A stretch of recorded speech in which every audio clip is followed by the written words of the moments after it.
하루에도 여러 번씩 보는 물건이 있더라고요. 여러 번씩 보는 거. 그게 뭘까요?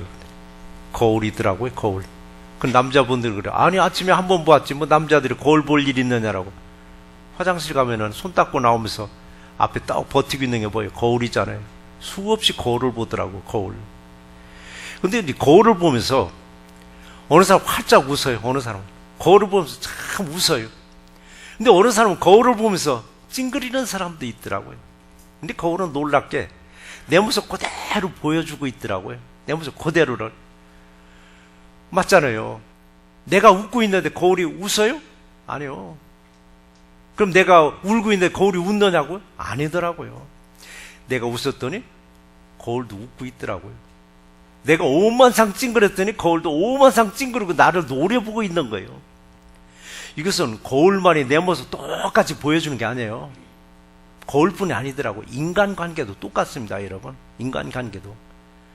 아내도 남편도 부모 자식 간에도 친구도 그리고 나 자신에게도 내가 웃어줄 때 사람들도 웃어주더라고요. 내가 웃지 않고 여러분이 가정에서 키우고 있는 애완동물 웃지 않고 늘 노려만 보세요. 걔들도 우리 노려봐요. 애완동물도 내가 사랑하고 그렇게 이뻐하면은 그 애들도 날 잘 따라요. 그래서 우리는 웃어야 됩니다. 웃어야 되는데요. 소문 만복래. 이 옛날 용어들은요, 가끔 화면에 보여줘야 쉽게 이해를 하겠더라고요. 소문 만복래. 저 보여줘. 웃음 소자더라고요. 그리고 출입문자고, 일만만자고, 복복자고, 올레자라요. 저 밑에 얘기처럼 복이 와야 웃는 것이 아니더라고요. 사람들은 그러죠. 저 사람 복이 많은가 봐? 저렇게 웃는가 봐? 그게 아니더라고요. 웃으는 게 복이 오더라고요. 여러분, 웃어야 복이 와요. 복이 와서 웃기를 기다리지 말고 웃으시면 복이 올 줄 믿습니다. 그러니까 어떤 환경에서도 저와 여러분의 웃음을 지켜주면은 하나님 앞에 섰을 때도 거기서 웃는 거예요. 근데 웃음을 잃어버린 사람이 예수님 앞에 섰을 때 웃어본 일이 없어가지고 거기서 찡그리고 있다면 어떻게 되느냐고요.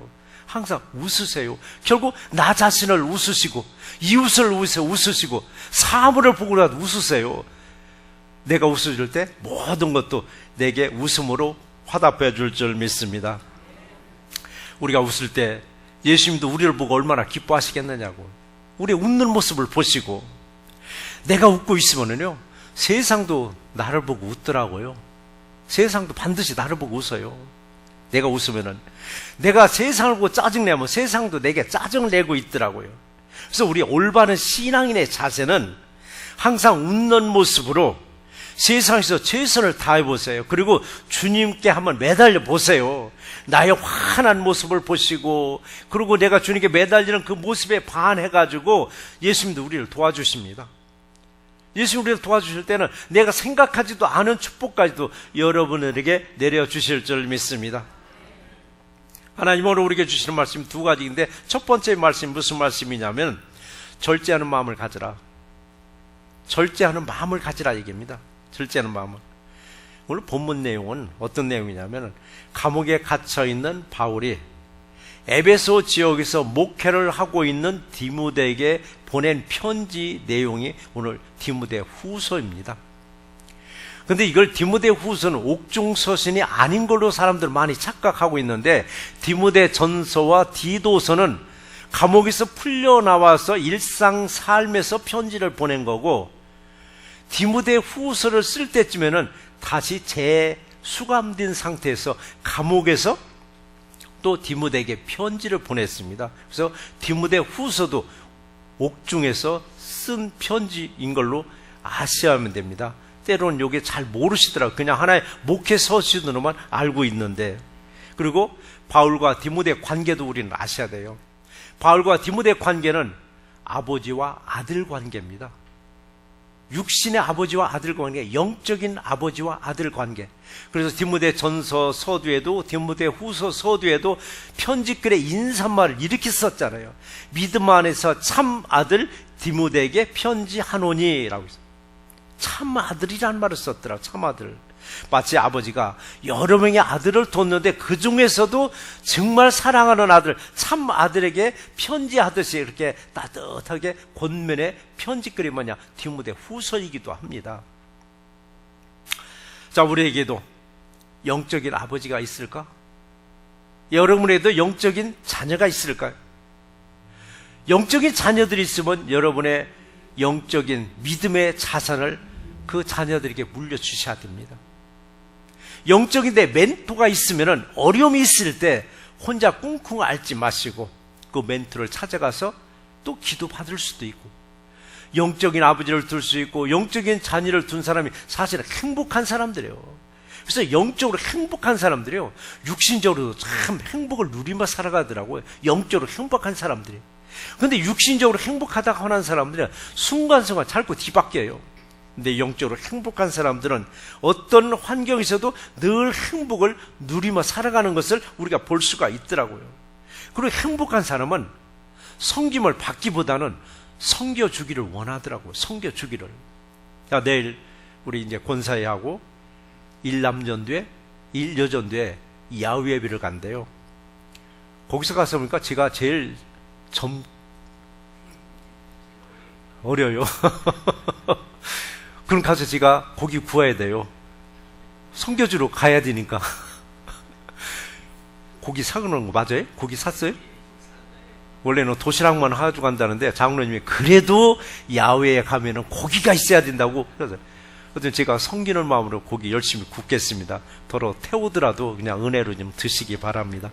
음식 만드는데 제가 별로 재주가 없어가지고요. 그래도 은혜로 드시면은 그게 맛이 있을 줄 믿습니다. 그래서 우리는 영적으로 행복한 사람들, 이런 분이 늘 섬겨주려고 하더라고요. 그리고 예수님 앞에 섰을 때 우리는 고백해야 돼요. 아, 무익한 종이라고. 나는 주님 앞에 꼭 필요한 종이라기보다는 나는 무익한 사람입니다. 우리 주님 앞에 섰을 때는요, 티끌봐도 못한 존재예요. 그런데도 불구하고 내가 누군데, 내가 누군데는 쏙 들어가야 돼요. 그저 무익한 종입니다. 그리고 내가 어느 일을 좀 했을 때 사람들이 아이고 어떻게 큰일을 했느냐고 했을 때 제가 한 게 있느냐고요. 그냥 내가 할 일만 했을 뿐이고 주님이 다 해주신 것입니다라고 겸손하게 고백하는 우리 새롭게 모두가 되시기를 주의 이름으로 축원합니다. 오늘 본문 7절에서 이 말씀이 있습니다. 하나님이 우리에게 주신 것은, 하나님이 저와 여러분들에게 주신 것은 두려워하는 마음이 아니요라고 했습니다. 그럼 무슨 마음을 주셨는가? 오직 능력과 사랑과 절제하는 마음이니라고 했습니다. 하나님이 우리에게 주시는 건 뭐가 돼요? 성령이더라고요. 성령이 저와 여러분들에게 임재하게 되면요, 확신을 가집니다. 무슨 확신? 믿음의 확신을. 그리고 뭐든지 할 수 있다는 자신감을 주세요. 성령이 우리에게 임재했는데 뭐 두려운 마음을 주시는 게 아니에요. 자신감을 주시더라고요. 자신감 뭐냐? 능력을 주시더라 이게입니다. 능력. 그리고 사랑을 주십니다. 여기 하나를 더 주시더라고요. 뭐냐? 절제하는 마음도 주시더라고요. 절제하는 마음은. 저희 여러분들에게는 능력도 받으시고 사랑도 받으시고 절제하는 마음도 여러분 받으셨어요. 이런 말을 더러 하더라고요. 아무개는 믿음의 능력도 있어. 예수의 사랑도 얼마나 풍성한지 참 본받을 사람이야 라고. 그런데 이런 말을 해요 또. 그런데 능력도 있고 사랑도 참 좋은데 절제를 하지 못해서 문제야 라고 하더라고요. 절제를 하지 못해서. 여러분, 능력도 어느 때는 절제할 줄 알고 사랑도 어느 때는 절제할 줄 알아야 돼요. 근데 절제력이 부족하다 보니까 덕을 많이 세우는 것 같은데 거기서 와사사 쏟아질 때가 얼마나 많이 있느냐고요. 그래서 우리 신앙생활 하면서 올바른 신앙생활 중에서 그 중에 중요한 게 절제하는 마음이더라고요. 근데 여기서 능력도 사랑도 절제하는 마음도 오늘 주셨다고 말씀하셨습니다. 그래서 베드로후서 1장 5절에서 7절에 보면 믿음의 7단계가 나오는데 여기서 보면 첫 번째가 뭐냐면 믿음의 덕을 세우라고 있더라고요. 덕의 지식을 가지라고 있더라고요. 지식의 절제를, 절제의 인내를, 인내의 경건을, 경건의 형제 우애를, 형제 우애 사랑을 더하라고 했더라고요. 저 여기서 보시면은 믿음의 덕을 세우라고 했습니다.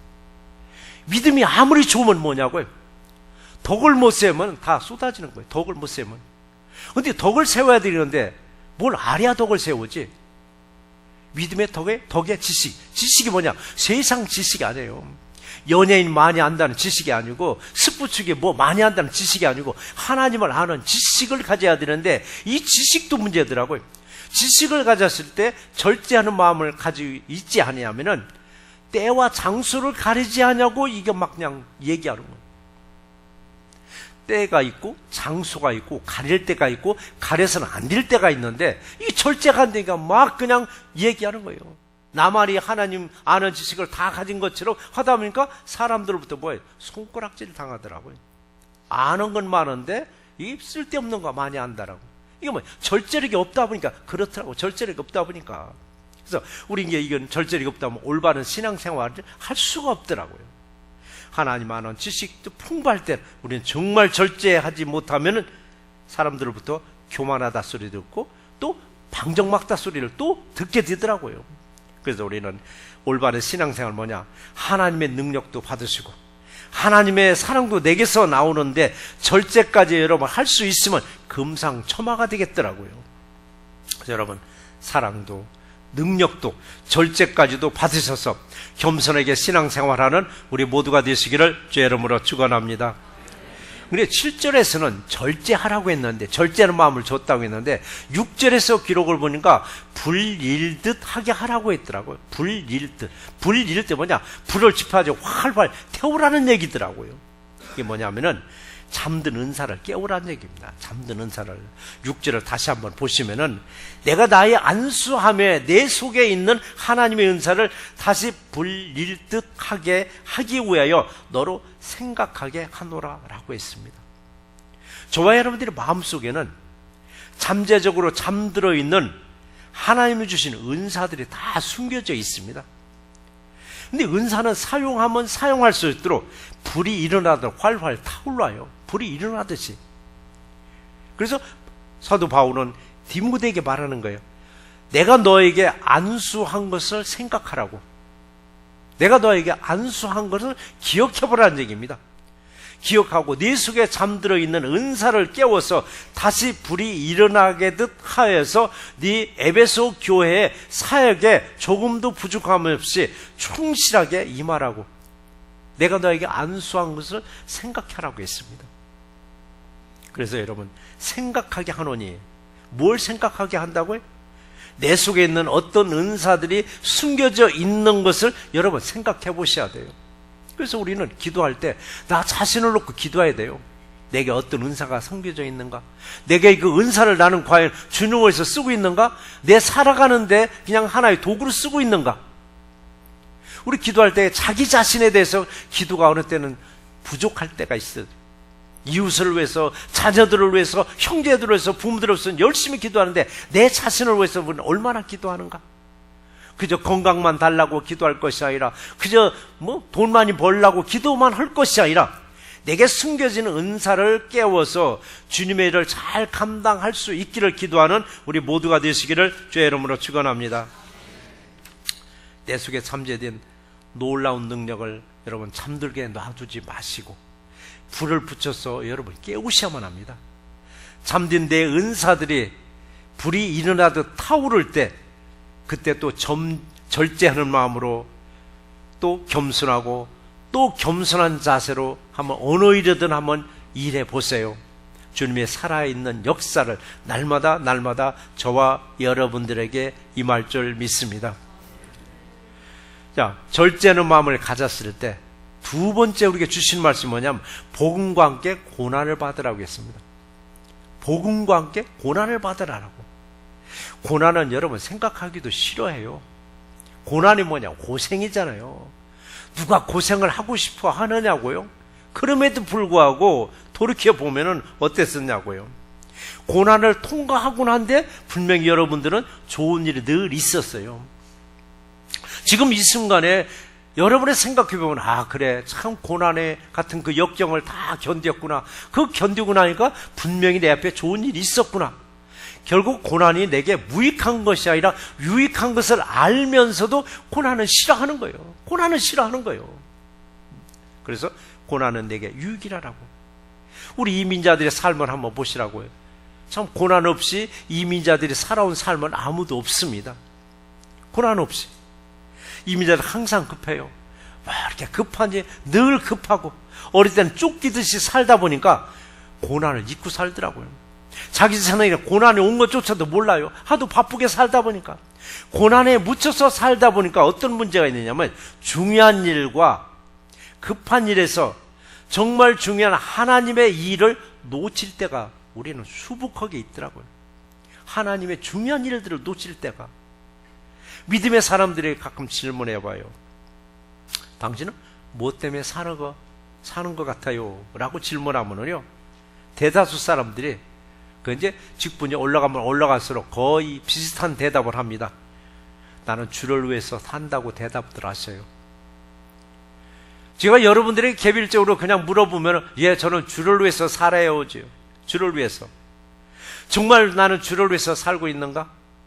나는 주를 위해서 살고 있는가? 아니면 나 자신을 위해서 살고 있는가? 내 가족들 생계를 위해서 나는 살고 있는가? 나는 주를 위해서 살고 있다고 하면서도 세상 일 때문에 거룩한 주일에 주님과 함께 하지 못할 때가 우리는 얼마나 많이 있었느냐고요. 주님과 함께 한다 하면서도, 주를 위해서 산다고 하면서도 우리 기도 생활, 우리 게으리할 때가 있고, 말씀 읽는 생활 놓칠 때가 있고, 그럴 때마다 나는 바쁜 사람이야.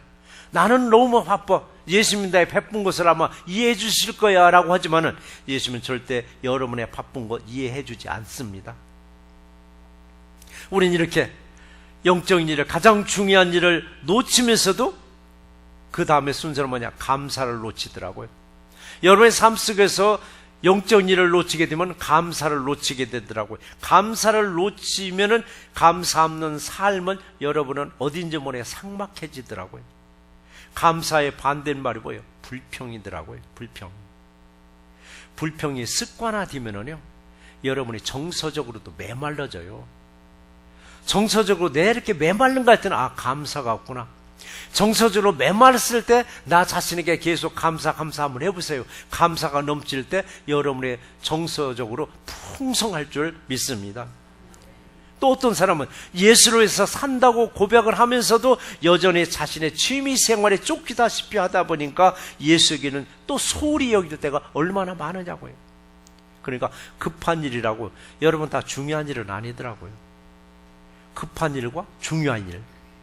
그래서 내게 중요한 일은 뭘까? 여러분에게서 중요한 일은 뭘까? 그러다 보니까 내게 해야 할 일이 있습니다. 그리고 내가 하고 싶은 일들이 있더라고요. 내가 해야 할 일들과 내가 하고 싶은 일들은 분명히 다르더라고요. 내가 해야 할 일들은 뒤로 밀어놓고 내가 하고 싶은 일들을 제일 먼저 앞서서 하면서 밤을 새워서 내가 하고 싶은 일들을 해도 그 다음날 새벽에는 거뜬거뜬하대요. 아무 기분이 좋대요. 짜증도 안 내요. 그런데 이거 해야 할 일들이 있습니다. 해야 할 일들을 할 때는 시간이 조금만 넘어도 분위기가 좀 마음에 들지 않아도 짜증을 내더라고요. 이제는 해야 할 일들이 여러분이 하고 싶은 일들이 되시기를 주의 이름으로 당부드립니다. 8절에서 기록을 보니까 그러므로라고 했습니다. 그러므로 너는 내가 우리 주를 증언함과 또는 주를 위하여 갇힌 자된 나를 부끄러워하지 말고 오직 하나님의 능력을 따라 복음과 함께 고난을 받으라라고 했습니다. 올바른 신앙인은요, 복음과 함께 고난도 우리는 받을 줄 알아야 됩니다. 복음과 함께 고난을 받을 때는 왜 나만 이런 고난을 받나요? 라고 찬송가 부르지도 않아요. 부모와 자식 간에 보면은 자녀들이 어려움에 빠지면은 부모들은 쉽게 하는 말이 있습니다. 저 고난을 내가 받게 해달라고. 기도도 그렇게 하더라고요. 자녀들이 아프면 저 아픔을 차라리 내게 달라고 하고, 자녀들이 고통 속에 있으면 저 고통을 차라리 부모가 달라고, 내게 달라고 기도하더라고요. 우리 복음과 함께 고난을 받을 때면요, 이렇게 고백하셔야 돼요. 이웃이 받는 고난 내게 주시니 감사합니다라고.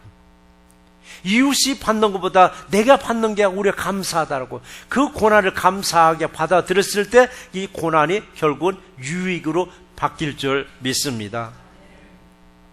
우리는 복음 때문에 고난을 겪는가 얼마나 돼요? 여러분 복음 때문에 고난을 얼마나 겪어보셨느냐고요. 바울은 참마들 디모데에게 편지합니다. 너는 내가 예수 때문에 감옥에 갇혀 있음을 너는 부끄러워하지 말라라고. 영적인 아버지가 예수님 때문에 감옥에 갇혀 있는 건 너는 부끄러워하지 말라고. 로마서 1장 16절에서도 말씀하시기를 복음을 부끄러워하지 말라고 했습니다. 나는 복음을 부끄러워하지 아니하노니 그럼 뭐를 자랑스럽게 여기라고 했습니다. 복음 때문에 여러분 조금이라도 핍박을 받거나 조금이라도 고난을 겪는다면 이걸 자랑스럽게 여기라는 얘기입니다. 오늘날 올바른 믿음의 자세가 없다 보니까 서로가 섬김을 받으려고 합니다. 어떻게 하면 섬김을 받을까? 어떻게 하면 대우를 받을까? 어떻게 하면 대접을 받을까? 근데 주님은 말씀하셨습니다. 주님도 이 땅에 섬겨주러 왔노라고 했습니다. 대접을 받고자 하느냐? 대접하는 자가 되라고 말씀하셨습니다.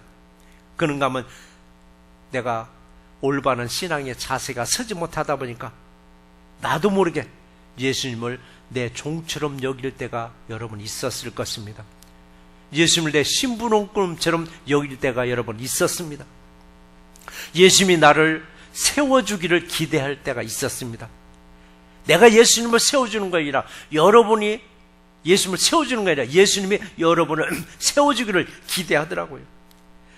주님은 주시는 분이니까 우리는 당연히 받아야 된다고 하면서 내가 드리는 데는 여러분 얼마나 인색했느냐고요.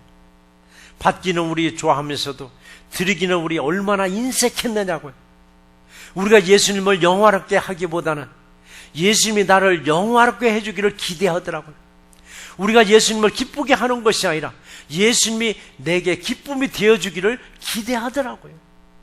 믿음의 올바른 자세는 우리가 예수님의 종이 되어서 예수님을 섬기고 이웃을 섬기고 예수님을 영화롭게 한번 해보세요. 이때 어떤 고난도 예수님을 기쁘게 하는 우리 새롭게 모두가 되시기를 주의 이름으로 축원합니다.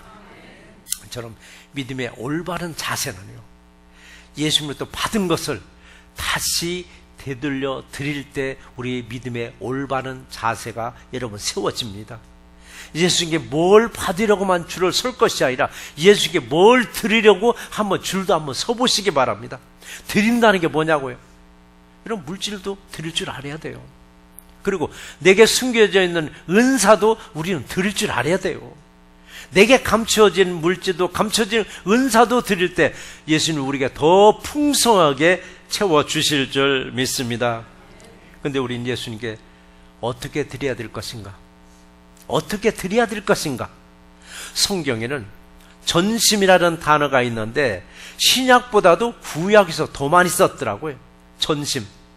전심도 저 한문을 보면 금방 알아요. 그 영어도 써놨으니까 더 알 거예요. 전심. 완전할 전자들은 온전할 전자, 마음 심자요. 온전한 마음, 바로 전심으로 우리는 예배를 드리고 있는가? 온전한 마음으로 전심으로 예배 드리는가? 전심으로 지켜 행하고 있는가? 전심으로 구하고 있는가? 전심으로 감사하는가? 전심으로 찬송하는가? 전심으로 찾고 있는가? 전심으로 무슨 일을 하든지 간에 그래야만 여러분 이루어 주실 줄 믿습니다. 만나 주실 줄 믿습니다. 받아 주실 줄 믿습니다. 열어 주실 줄 믿습니다. 온 마음을 다할 때 내 삶에서 예수님이 내 주인답게 섬겨줄 수가 있습니다. 우리 주인 되시는 주님 앞에 내 모든 주권도 다 내려놓으시고 올바른 믿음의 자세로 바른 신앙생활을 하는 우리 모두가 되시기를 주의 이름으로 축원합니다. 오늘 말씀을 정리해 보겠습니다. 믿음이 좋으신 분들에게 이런 말 흔히 합니다. 그분은 믿음의 능력도 있고 예수님의 사랑도 풍성하다고 칭찬해요. 이렇게 칭찬하고 나서는 한편으로는 그분은 절제를 못해서라고 또 지적을 해요. 믿음의 올바른 자세 중에는 여러 가지가 있는데 이 중에서도 절제를 하지 못한다면 아무리 믿음의 덕을 많이 쌓았다 할지라도 입술을 절제하지 못하고 여러분의 행동을 절제하지 못하고 못된 습관을 절제하지 못한다면 그동안 쌓아놓은 믿음의 덕이 그냥 허물어지고 말아요. 믿음의 올바른 자세는 우리가 예수님의 종이 되어야만 합니다. 그래야 예수님만을 섬기고 이웃을 섬김으로 예수님만을 영화롭게 할 수 있습니다. 이때 어떤 고난도 복음과 함께 극복하고 승리하는 우리 모두가 되시기를 주의 이름으로 축원합니다.